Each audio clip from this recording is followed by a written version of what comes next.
And I'm now delighted, I have to say, to invite my friend and colleague, the not-so-new Chief Executive Officer of Tourism Ireland, Alice Mansergh, to join us on the stage and say a little bit about Tourism Ireland's objectives and our plans for 2024 as well. So over to you, Alice.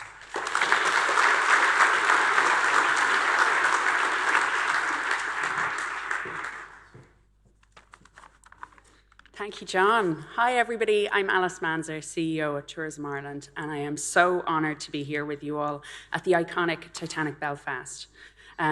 We've seen Minister Murphy head off to other commitments, but I do just want to thank him and the department for all of the thought that they put into today's address and their investment in tourism. And it's lovely to see the recognition of tourism as an economic opportunity for all. So thank you, department colleagues and Minister, for the investment and the support, which is appreciated and impactful. And to John and the talented Tourism Ireland team, Alvina also as chair, thank you for all the excellent initiatives that you've showcased today and your brilliant work that you're doing on the ground and domestically with everybody here.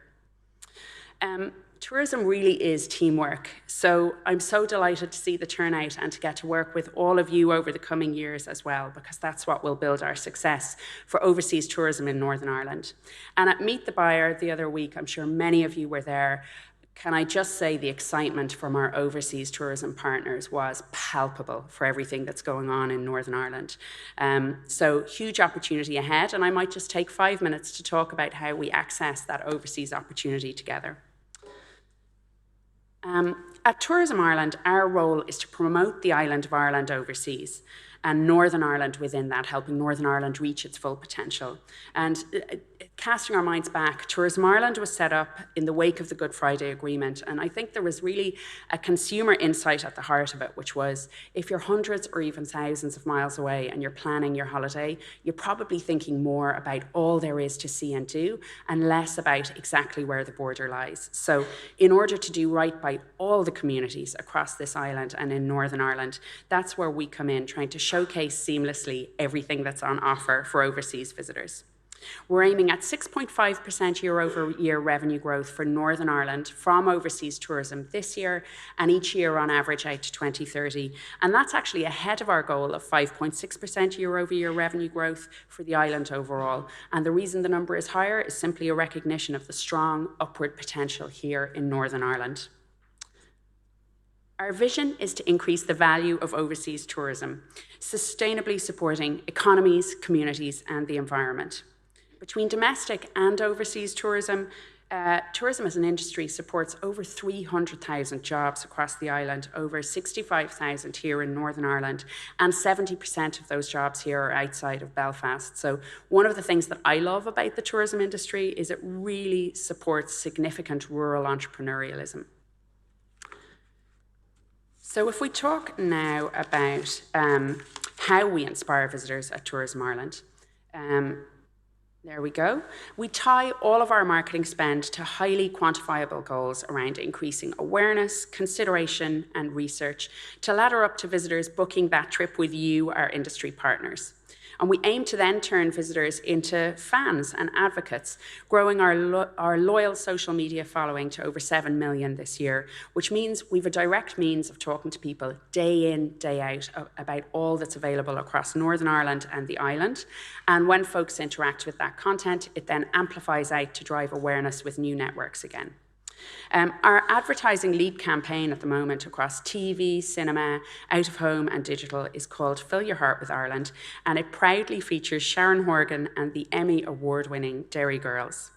And they showcase scenery, heritage and people, which are the 3 main selling points that we hear about from overseas visitors when they choose to come to Northern Ireland and the island. The campaign has won awards for driving consideration through use of screen tourism.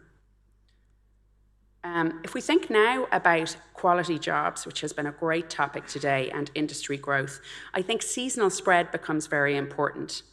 Did you know that hotels across Northern Ireland typically have 15 percentage points more capacity from October through to May versus the summer months? And so strong spring and autumn demand would help support year-round jobs, a year-round industry versus summer only. St. Patrick's Day brings 100,000 overseas visitors to this island, travelling around on average 8 days. And there's a great story to be told in Armagh and Downpatrick, following in the footsteps of the man himself. And of course also with the parade, which looks better than ever in Belfast this year. Imagine now at the opposite end of the year that we had another landmark festival or a reason to visit, a hook for visitors to come in autumn. And the insight here, apropos consumers, is that more Americans celebrate Halloween than St. Patrick's Day even. But most people don't know that it all started here on our island in Celtic culture 2,000 years ago. I see Karen over here, so I have to give a giant shout out to Derry for Derry Halloween, which is the biggest Halloween festival of its type across Europe. And now imagine that anywhere that you would go in Northern Ireland in autumn, that you would get a sense of that heritage and that history and that authenticity behind one of the world's favourite seasonal moments. And so at Tourism Ireland, we're going to be promoting the island and Northern Ireland as the true home of Halloween in a major campaign across 14 markets this year and beyond. Much as we love our advertising campaigns, there is also a real power in documentaries, TV shows, journalism that feature Northern Ireland. For example, a travel series that we recently produced with Donal Scian has recently reached an agreement with the PBS network in the US, and that's going to scale across their cable network and reach an estimated 72 million viewers this year. And it's a long-form TV series that features Donal Scian travelling around Northern Ireland and trying out food and attractions across this place. So imagine families sitting down on a Sunday night and checking that out. It's very immersive content. What I thought I might do is play for you a video that we recently created with Rory Best and The Telegraph. And this is likely to be seen 5 million times. And there's a real focus on regional businesses. All of the businesses featured also worked with Tourism Northern Ireland. So you can see that collaboration to support business development on the ground and then get the message out overseas. So let's hear from Rory Best. I'm Rory Best, former Ireland rugby captain, and despite having travelled the world playing international rugby, it always surprises me how brilliant and breathtaking Northern Ireland can be. When you're up at places like Killowen Distillery, knowing that you're in the Mourns, you just can't help but feel a part of that whole environment. One big pull out, and another one again, and again. You broke the bum. Still get in, but that's the important thing. We don't need it closed again. No, you're too strong. This is the traditional way to make Irish whiskey. With mixed mash bills, malted barley, unmalted barley, oats, rye and wheat. It smells absolutely delicious now. You getting the peat there as well? Yeah. Here, cheers. The same character comes across at Nary Nogs to be able to utilise the seaweed from the loch and the gorse flowers from the Mourns and to be able to put that together into a chocolate bar. When you bite into it, when you eat it, you really do, for me, feel like you're home. It takes us about 3 or 4 days to make chocolate from scratch. We make a healthier chocolate.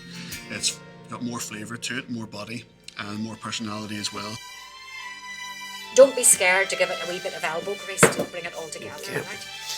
I'm not scared of anything, Tracy. No, that's good. And I'd say you're better giving it elbow grease than I am, but anyway. Rory, would you agree that's Northern Ireland just there? That is exactly it.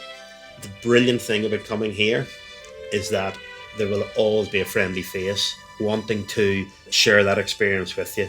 That is one of the many, many reasons why I love Northern Ireland.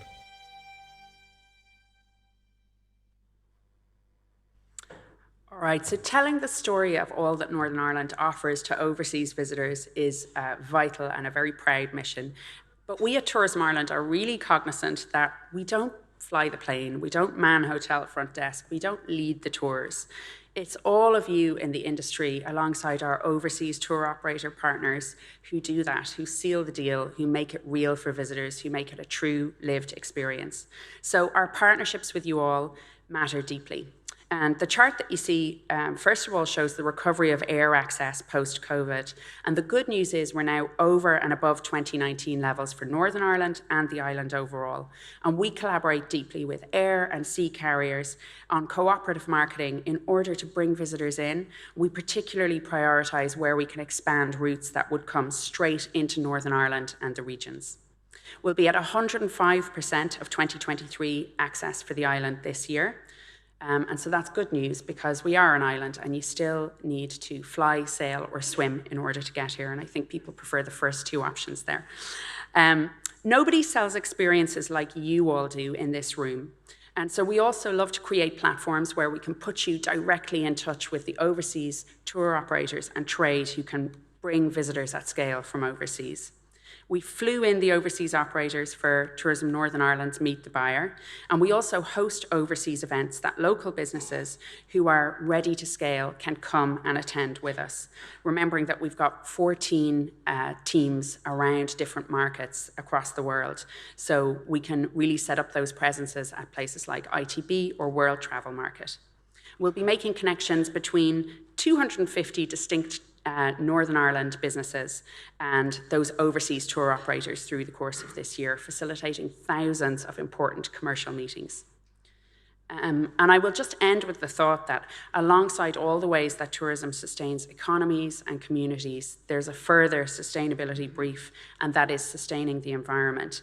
And we're so excited to team up with John and the Tourism Northern Ireland team, plus Fáilte Ireland, on the piece that John referenced earlier, which is our island-wide assurance scheme for sustainability. So think of this as a badge that you can get as a tourism business that showcases your proud progress on sustainability. So whether you're cutting waste or you're tapping into renewable energy, whether you're just starting the journey or you're very advanced on it, it means that you can proudly show where you are, and we can then promote that overseas.